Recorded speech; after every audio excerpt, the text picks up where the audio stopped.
네, 오늘은 옆 사람 보고 인사할 때 권사님은 참 좋겠습니다 한번 해봅시다. 이름을 부르던 시작.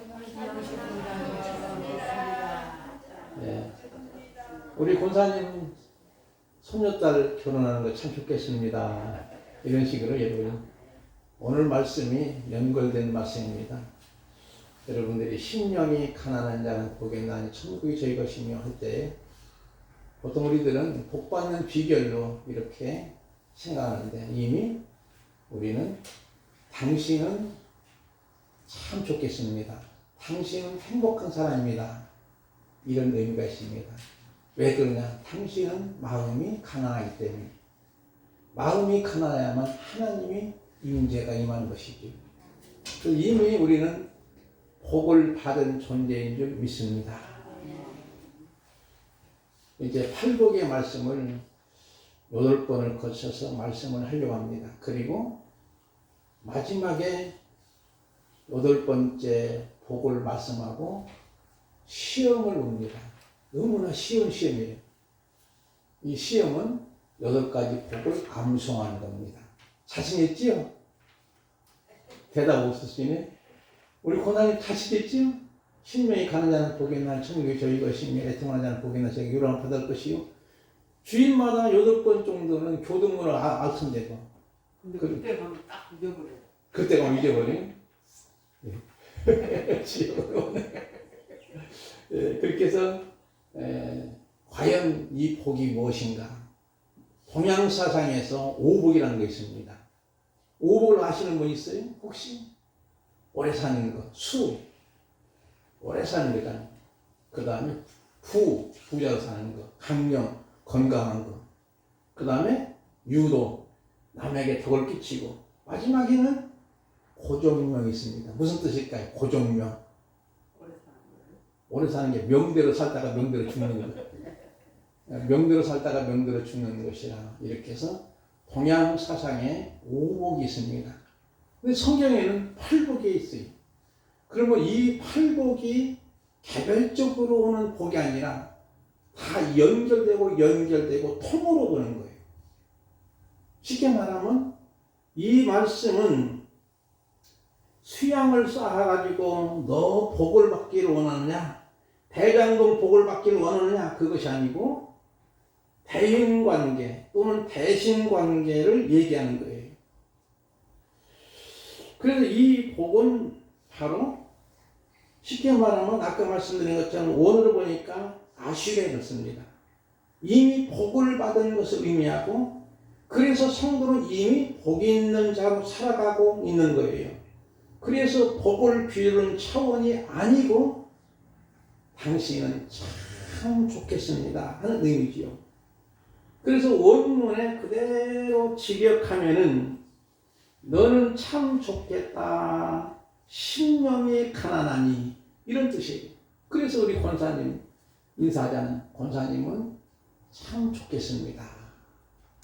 이것만 여러분이 오늘 인식하면 나머지 말씀들이 저절로 샘솟듯 솟아오를 줄 믿습니다. 신명기 33장 29절 말씀이 나오니 한번 우리 김양로님께서 읽어주실게요. 제 첫 번째로 이스라엘이여 너는 행복한 사람이로다. 여호와의 구원을 너같이 얻은 백성이 누구냐? 그는 너를 돕는 방패시오 내 영광의 칼이시로다. 내 대적이 내게 복종하리니 내가 그들의 높은 곳을 밟으리로다. 아멘. 너는 행복한 사람이다 이 뜻이에요. 그러니까 이미 우리는 행복한 사람이에요. 야, 나는 행복하지 않고 나는 불행한 사람이야. 나는 어쩌면 전생에 무슨 죄가 많아가지고 하면서 한숨 쉬고 걱정할 것이 아니에요. 이미 우리는 하나님의 복을 받은 사람인 줄 믿습니다. 그러기에 뭐라고 말씀하면 여호와의 구원을 너같이 얻은 백성이 누구냐? 그는 하나님은 너를 돕는 방패시요. 하나님은 언제나 우리를 돌봐주시고 내 영광의 칼이라는 말은 무슨 뜻일까요?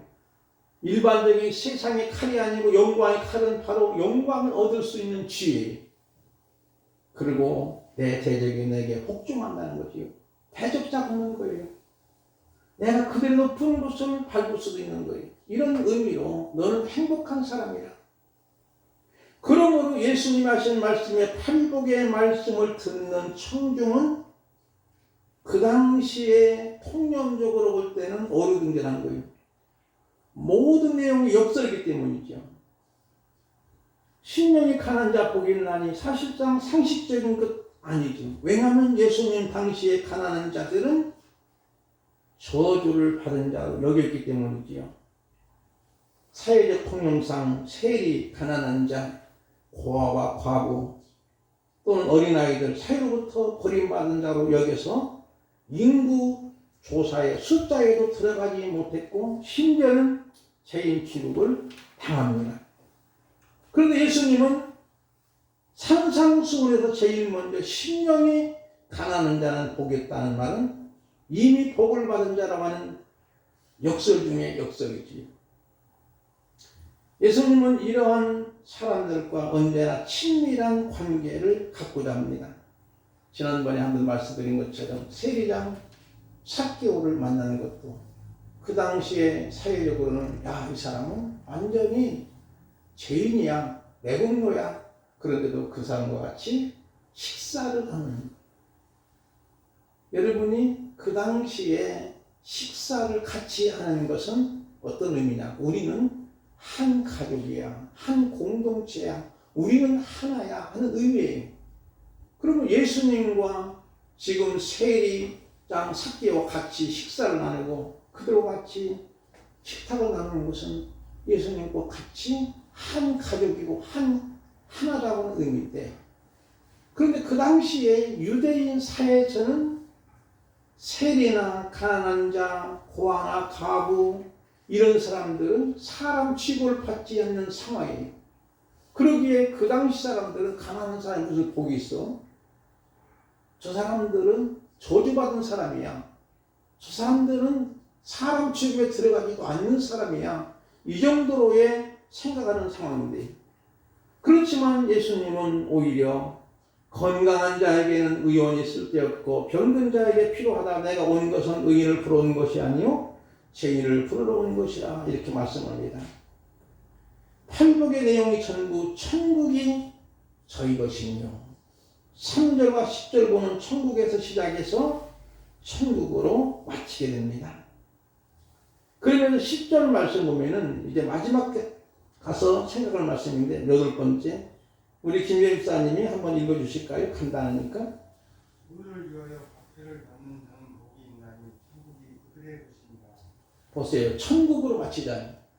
그러므로 예수님이 하신 팔복은 세상의 원리와 가치가 아니고 하나님의 나라의 원리를 담고 있는 것이고, 즉 하나님의 강령, 하나님의 나라의 철학, 하나님의 목적을 말씀하는 거예요. 특히 산상수훈에 말씀하신 동기, 이 말씀의 배경은 마태복음 4장 17절 보면은 이런 말씀이 나오죠. 이때로부터 예수께서 비로소 전파 이르시되 회개하라 천국이 가까웠느니라 하시니라. 바로 회개하라 천국이 가까웠다고 하는 동기에서 주님이 지금 천국의 헌법을, 천국의 강령을 말씀하시는 거예요. 그러면서 심령이 가난한 자 의미를 볼까요? 말하자면 돈이 없는 사람을 의미하는 것보다는 심령이, 마음이 가난한 자, 이 의미가 뭘까? 마태복음 18장 1절 말씀을 보니까 1절, 2절, 3절, 4절 쭉 말씀이 나오지요. 한번 1절은 우리 전주자 권사님 읽어주시고, 그 다음에 2절은 우리 김용신 권사님 읽어주시고, 3절, 4절은 우리 홍 권사님과 그 다음 홍선희 권사님 읽어주실까요? 따로따로 한번 시작. 1절 말씀.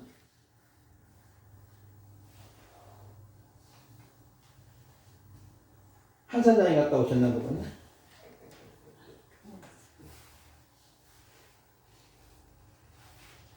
1절이 시작.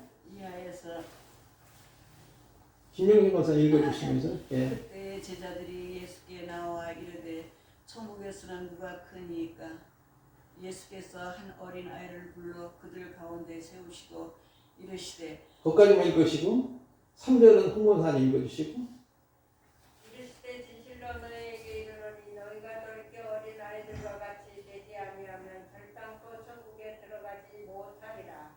그러므로 누구든지 이 어린 아이와 같이 자기를 낮추는 사람이 천국에서 큰 자니라. 아멘. 자, 예수님 제자들이 누가 크냐고 서로 다투는 거예요. 야, 내가 커. 예수님이 왕으로 입성하시면 내가 그래도 총리를 해야 될 거 아니냐? 그래도 나는 그래도 장관을 하나 해야 될 거 아니냐? 서로 견주는 거예요. 그때 예수님이 뜬금없이 어린아이가 데리고 가는 거예요. 그러니까 뭐라고 하냐면 누구든지 이 어린아이 같이 자기를 낮추는 사람이 천국에서 큰 자니라. 이 크다는 말은 부피나 양을 의미하지 않고 지위를 의미합니다. 쉽게 말하면 영어로 포지션. 제자들은 서로 간에 논쟁하기를 예수님이 등각하시면 누가 지위가 높은 자라느냐 하는 문제죠. 그때 예수님은 뜬금없이 어린아이를 불러 가운데 세우시고 오늘 이 3절 말씀을 하시는 거예요. 이르시되 진실로 너희 이르노니 너희가 돌이켜 어린아이도 같이 되지 아니하면 결단코 천국에 들어가지 못하리라. 그러면 어린아이는 천국 들어가고 어른은 한 사람도 못 들어갈까요? 이런 의미일까요? 이런 개념이 아니에요. 어린아이가 순수해서 어린아이가 청순하고 깨끗하고 순종자라니까 이들이 천국을 소유할 수 있는 것이라고 생각합니까? 아니에요. 사실 어떤 면에서 어린아이들을 보면은요, 자기 것밖에 모릅니다. 자기 수준을 모릅니다. 그리고 어린아이들은 겸손하나요? 요즘에 어린아이들 보니까 자기 집이 좀 크면은 자기 집보다 작은 집 사는 데를 보려고도 안 해요. 친구로 삼지도 않아요. 교만해. 오만물순해. 그런 모습을 보는 거지. 그러므로 예수님이 어린아이와 같이 되지 아니하면 결단코 천국에 들어가지 못하라 하심은 무슨 의미냐면은 무능력, 무가치, 약자, 숫자에도 들지 못하는 물건 취급받는 자, 어린아이임을 깨닫고 정말로 자신은 무가치한 자예요. 자신은 무능한 자예요. 자기 자신을 낮추는 자로 여기는 것이 아니라 낮은 존재로 알아야 한다는 거예요. 로울러 포션입니다. 그러니까 자기 자신이 낮은 것 자리라는 거예요. 낮은 척 하는 거 아니에요. 겸손한 척 하는 것이 아니에요. 그냥 낮은 존재임을 알아야 된다는 겁니다. 이때 천국에서 큰 자라고 하는 것은 무슨 의미냐면 존귀하게 여김을 받는다는 거예요. 오늘 우리들은 하나님 앞에 내가 서 있으면 내가 크게 보일까요? 작게 보일까요? 너무너무 작게 보여요. 제가 볼링을 치면 또랑이 많이 빠지거든요. 무슨 뜻인지 아십니까, 권사님? 볼링을 전문으로 못 친다는 거예요. 우리 집사님 당구장 하시는데 당구를 가면은 어떻게 치는 건지 모르겠더라고요. 맞추기만 하면 되는 줄 알았더니 아니더라고요. 그러니까 우리 김재현 집사님 앞에 당구 치려면요, 쫄아버려요. 아주 내가 잘하는 거예요. 근데 그분들은 선수라 기가 막히게 측량해가지고 담화를 치는 거예요. 그러면 우리는 뭘까요? 정말 잘하는 사람 앞에 있으면 나는 아주 작은 자예요. 너무나 무능한 거예요. 너무나 무가치한 거예요. 광대하시고 유대하시고 만왕의 왕 되시고 만주의 주가 되신 하나님 앞에 내가 있다고 할 때 내가 클까요? 내가 100억 재산이 있어도 클까요? 아파트 70평 있어도 클까요? 하나님 앞에는 아무것도 아니에요. 그것을 의미하는 거예요. 나는 하나님 앞에는 아무것도 아닙니다. 나는 무가치한 자입니다. 나는 무능력한 자입니다. 이걸 의미하는 거지요. 그래서 다윗은 이걸 알았지요. 그래서 그는 다윗은 왕으로는 실패했지요. 그렇지만 성도는 성공합니다. 시편 40편 17절 말씀을 한번 우리 김용식 권사님 못 읽었으니까 한번 읽어주실까요? 나는 가난하고 궁핍하오나 주께서는 나를 생각하시오니 주는 나의 도움이시오 나를 건지시는 이시라. 아멘. 그 다음에 시편 70편 5절은 우리 허욱자 집사 한번 읽어주시고. 나는 가난하고 궁핍하오니 하나님이 속히 내게 임하소서.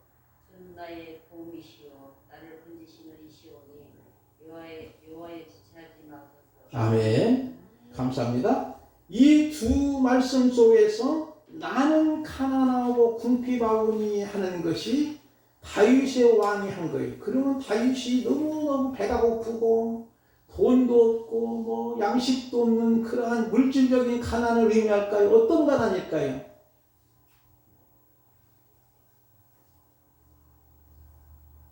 심령이 가난한 것을 의미합니다. 마음이 가난한 것을.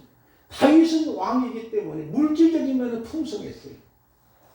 차고도 넘친 거예요. 그런데 다윗이 이렇게 고백하는 것은 자기 마음이 너무 가난합니다. 너무 궁핍합니다. 나는 아무것도 아닙니다. 내가 비록 이스라엘 왕이지만 하나님 앞에는 아무것도 아닙니다. 이걸 알았던 거예요.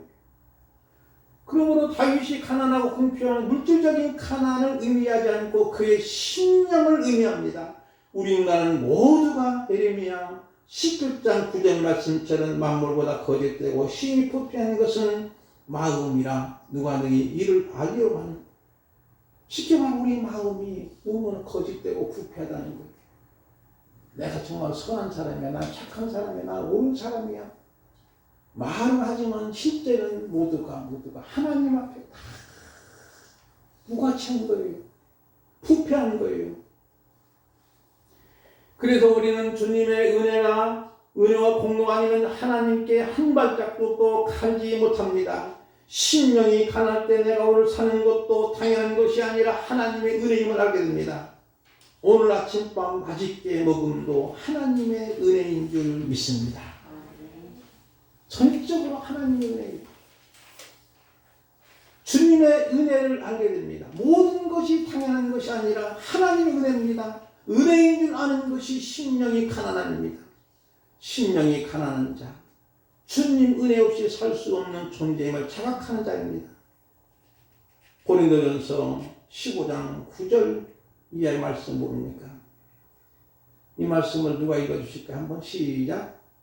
우리 홍미정 강사님 읽어주실까요? 뒤에 부분 고린도전서 15장 9절 10절 말씀.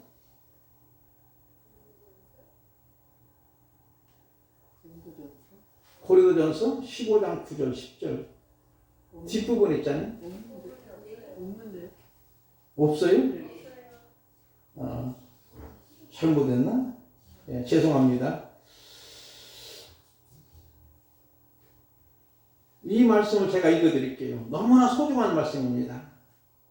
나는 사도 중에 가장 작은 나는 하나님의 교회를 박해하였으므로 사도라 칭함을 받기 감당하지 못하자니라. 그러나 내가 나된 것은 하나님의 은혜로 된 것이니 내게 주신 그의 은혜가 헛되지 아니하며 내가 모든 사도보다 더 많이 수고하였으나 내가 한 것이 아니요 오직 나와 함께 하신 하나님의 은혜라. 이 말씀은 바로 바울 사도는 사회적인 면, 인간적인 면에서는 똑똑한 사람이에요. 물론 인물은 별 것이 없었어요. 키도 작고. 그렇지만 그는 그 당시에 최고의 학문 가말리아 문화생입니다. 우리나라로 말하면 서울대학교 법대 출신이에요. 그것도 법대 출신 중에서도 수석으로 졸업한 사람이에요. 외국으로 말하면 하버드 대학교 법대에 수석으로 졸업한 사람이지. 그러니까 한없이 똑똑한 사람이잖아요. 그런데도 그가 예수님 만나기 이전에는 예수 믿는 사람들이 정말 잘못된 거다. 저것들은 바보들이야. 그러니까 내가 저 사람들 다 그러다가 유대교를 입학해야지. 그러면서 오히려 핍박했어요. 앞장서서 핍박합니다. 그러나 예수님을 담에서 도당에서 만나게 됩니다. 그때는 부활하신 주님을 만나는 것이죠. 그리고 나서 그의 삶이 완전히 변한 다음에는 그 자신이 자기가 나되는 것은 전적으로 하나님의 은혜입니다. 내게 주신 은혜가 헛되지 않으면 내가 모든 사도보다 더 많이 수고했지만 내가 한 것이 아니요 오직 나와 함께 하신 하나님의 은혜라는 거예요. 우리의 구원은 하나님의 은혜입니다. 하나님이 나에게 자비를 베푸심으로 인하여 나의 가진 것은 하나님의 은혜로 된 것이고 자기가 없는 나를 주의 자녀로 삼아 주셨습니다. 내가 한 것도 아무것도 없습니다. 내가 선주를 생각했지만 스스로 선 것이 아니라 하나님이 잡아주셨기 때문이죠. 하나님의 손을 놓으시면 나는 넘어집니다. 하나님이 함께 하시기에 내가 넘어지지 않고 서 있음을 기억해야 됩니다. 하나님의 은혜의 강물이 내 삶의 밑바닥에 흐르고 있습니다. 하나님의 은혜를 생각하면 감사가 저절로 나오며 기쁨으로 살아갑니다. 하나님의 은혜는 믿음으로 살아가는 에너지입니다. 그리고 감사함으로 저절로 주일에 참여하게 됩니다. 날마다 섬기며 봉사하며 찬양하며 살아가게 되는 것이죠. 하나님의 은혜를 경험하면 변화가 일어납니다. 이와 같이 은혜의 강물 속에 삼수는 그 샘물을 마시며 새롭게 변화되는 역사를 경험하며 우리의 삶은 초막이나 궁궐이나 주님 보시기에 그 어딘 가서 하나님의 나라가 임하는 줄 믿습니다. 그래서 마음이 가난한 자는 복이 나니 이미 너는 복 있는 사람이야. 왜? 마음이 가난하니 하나님의 나라가 내 것인데 말이야. 그보다 큰 것을 얻었는데 무엇가 부족해? 너는 행복한 사람이야. 이런 의미인 줄 믿습니다. 오늘 또 우리는 그래서 하나님이 나에게 질문하실 때 너 내 힘으로 살래? 네 힘으로 살래? 한번 따라할까요? 너 내 힘으로 살래? 네 힘으로 살래? 무슨 뜻일까요? 하나님이 질문할 때 우리 전권사님 내 힘으로 살래? 하나님의 힘으로 살래? 자기 힘으로 살래? 하나님의 힘으로 살아가야 되는 거예요. 그게 바로 마음이 가난한 자의 삶이에요. 근데 우리는 조금만 뭔가 있다 싶으면 내 힘으로 살려고 자신만만해요. 아닙니다. 모든 것이 하나님의 은혜인 줄 믿습니다. 그것을 깨닫고 그것을 의식하고 그것을 아는 사람이 이미 마음이 가난한 거예요. 그러게 천국이 여러분 것인 줄 믿습니다. 그러게 우리의 삶은 언제나 언약의 선순환 기능을 갖게 삽니다. 언약의 선순환 순경인데 타인에게 은혜를 베풀고 나눠주고 그때 자신의 복된 존재임을 증명하는 것이고 그래서 이 언약의 순경이 이루어질 때 하나님의 영광이 드러납니다. 나눔을 통해 하나님의 영광을 드러내는 것이 복된 자의 의미입니다. 우리가 진정 복이 있는 사람이라면 나를 통해서 공동체의 복이 흘러 들어가게 되는 것이죠. 그래도 결과는 하나님께 영광을 돌리게 됩니다. 그러므로 저는 이런 생각을 해봤습니다. 우리가 5,000명분을 먹고 사는 사람일까? 500의 기적을 보면서 아니면은 내가 5,000명을 먹이는 사람이 될 것인가? 어떻습니까? 옛날 임금님은 온 백성이 바치는 것을 먹고 살았어요.